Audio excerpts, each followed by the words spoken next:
ನಾಳೆಯಿಂದಲೇ metro ಪ್ರಯಾಣ ದರ ಏರಿಕೆ. ಬಿಎಂಆರ್ಸಿಎಲ್ ಎಂಡಿ ರವಿಶಂಕರ್ ಸ್ಪಷ್ಟನೆ. ಕೇಂದ್ರ ಸರ್ಕಾರದಿಂದ ಬಂದಿಲ್ವಂತೆ ಸೂಚನೆ. ದರ ಏರಿಸಿದ್ದು ಕೇಂದ್ರ ಸರ್ಕಾರ ಎಂದ ಕಾಂಗ್ರೆಸ್. ಸಿಎಂ ಡಿಸಿಎಂ ಸುಳ್ಳು ಹೇಳ್ತಿದ್ದಾರೆಂದ ಬಿಜೆಪಿ. ದುಬಾರಿ ಮೆಟ್ರೋ ಬಗ್ಗೆ ರಾಜಕೀಯ ಜಟಾಪಟಿ. ಮೆಟ್ರೋ ಶಾಕ್ ಬೆನ್ನಲ್ಲೇ ಕರೆಂಟ್ ಬಿಲ್ ಬರೆ ಸಾಧ್ಯತೆ. ದರ ಏರಿಸುವಂತೆ ಎಸ್ಕಾಂಗಳ ಡಿಮ್ಯಾಂಡ್. ನಷ್ಟ ಸರಿದೂಗಿಸುವಂತೆ ಕೆಇಆರ್ಸಿಗೆ ಬೇಡಿಕೆ. ಲ್ಯಾಂಡ್ ಆಗಬೇಕಾದದ್ದೇ ಒಂದು ಕಡೆ, ಆಗಿದ್ದೇ ಬೇರೆ ಕಡೆ. ರಾಯಚೂರಿನಲ್ಲಿ ಸಿಎಂ ಹೆಲಿಕಾಪ್ಟರ್ ಗೊಂದಲ. ಕೆಲ ಅಧಿಕಾರಿಗಳು ತಬ್ಬಿಬ್ಬು.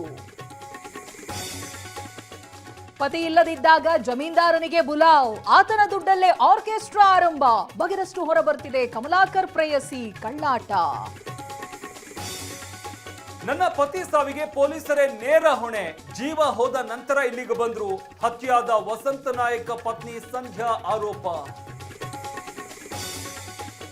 ಐಷಾರಾಮಿ ಕಾರಿಗೆ ನಕಲಿ ದಾಖಲೆ ಆರೋಪ. ಆರ್ಟಿಒ ಅಧಿಕಾರಿಗಳಿಂದ ಲ್ಯಾಂಬೋರ್ಗಿನಿ ಕಾರು ಸೀಸ್. ಪೊಲೀಸ್ ಭದ್ರತೆಯಲ್ಲಿ ಕಾರ್ಯಾಚರಣೆ. ಮೊದಲ ಪತ್ನಿ ಇದ್ರೂ ಪತಿಗೆ ಎರಡನೇ ಮದುವೆ. ಕಲ್ಯಾಣ ಮಂಟಪಕ್ಕೆ ನುಗ್ಗಿ ಹೈಡ್ರಾಮಾ. ಸಿನಿಮಾ ಸ್ಟೈಲ್ನಲ್ಲಿ ಗಂಡನ ವಿವಾಹ ನಿಲ್ಲಿಸಿದ ಮಹಿಳೆ. ಮುಂಬೈಗೆ ಬಂದಿಳಿದ ಭಾರತ ಕಿರಿಯರ ತಂಡ. ಅಂಡರ್-19 ವಿಶ್ವಕಪ್ ವಿಜೇತರಿಗೆ ಅದ್ಧೂರಿ ಸ್ವಾಗತ. ಹೂಗುಚ್ಛ ನೀಡಿ ಬರಮಾಡಿಕೊಂಡ ಬಿಸಿಸಿಐ.